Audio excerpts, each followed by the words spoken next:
Students, तो आज हम जो टॉपिक पढ़ रहे हैं उसे कहते हैं फाइलम टीनोफोरा। आज हम फाइलम टीनोफोरा पढ़ेंगे। ठीक है, ये जो फाइलम टीनोफोरा है इसमें टोटल आपके पास 90 स्पीशीज है। ठीक है, इसको हम सी वॉलनट्स भी कहते हैं, इनको हम कॉम्ब जेलीज भी कहते हैं। जितने भी एनिमल्स हैं आपके पास फाइलम टीनोफोरा के, वो सारे के सारे मरीन हैं, सबके सब समंदर में रहते हैं। इनके बॉडी के शेप्स आपके पास स्फेरिकल है, कुछ इनमें से बिल्कुल फ्लैटेंड है, इनके बॉडी की शेप्स एलोंगेटेड है।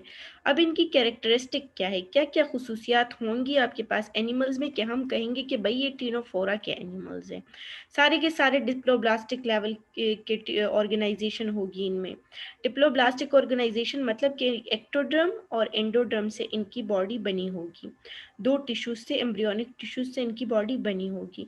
इसके अलावा इनमें बायरेडियल सिमेट्री होती है। बायरेडियल सिमेट्री भी आप सब अच्छे से जानते हैं। एपिडर्मस और गेस्ट्रोडर्मस के दरमियान जिलाटीनियस मिजोग्लिया मौजूद होगा, जेली की तरह का स्ट्रक्चर है मिजोग्लिया, वो मौजूद होगा।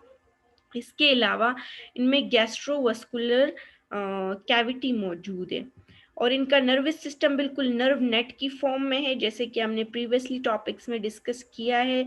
इनमें जो एक स्पेशल टाइप के स्ट्रक्चर्स हैं, स्पेशल टाइप के सेल्स हैं, जिसको हम कोलोब्लास्ट कहते हैं। और कोलोब्लास्ट क्या करते हैं, ये एडहेसिव स्ट्रक्चर्स हैं। ऐसे स्ट्रक्चर्स हैं जिनमें स्टिकिंग की एबिलिटी है, वो स्टिक हो सकते, चिपक सकते, ग्लू की तरह के स्ट्रक्चर, और बाकी चीज़ों को भी स्टिक कर सकते हैं।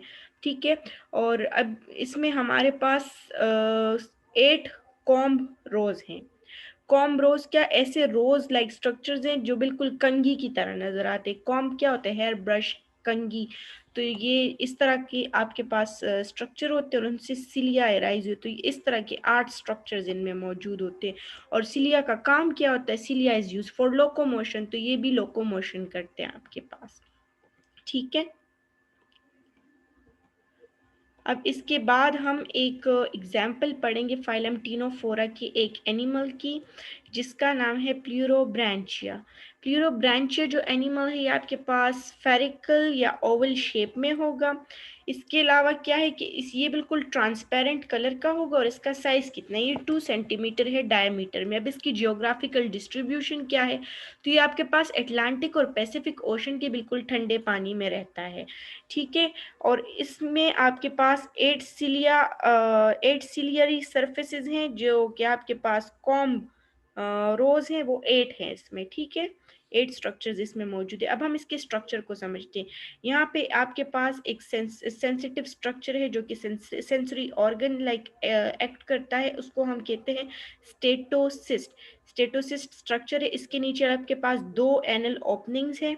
इसके अलावा ये ग्रीन और रेड जो नजर आ रही है आपके पास गैस्ट्रोवस्कुलर कैनाल्स है, जैसे हमारी इंटेस्टाइन होती है ऐसी ही इनकी जो कैनाल्स हैं जो कि डाइजेशन के साथ एसोसिएटेड है, उसे हम गैस्ट्रोवेस्कुलर कैनाल्स कहते हैं। इसके अलावा ये कॉम्ब्रोज हैं, इस तरह के स्ट्रक्चर्स हैं, ये कनेक्टेड होते हैं, स्टेटोसिस्ट के साथ कनेक्टेड होते हैं। तो इन कॉम्ब्रोज पे सिलिया है, इस वाले पे भी सिलिया, इन पे भी सिलिया है, इन पे भी सिलिया, सिलिया सब पे, लेकिन मैंने सिर्फ आउटर वाले पे बनाए हैं, लेकिन है इन चारों पे, ये जो येलो नजर आ रहे हैं आपको।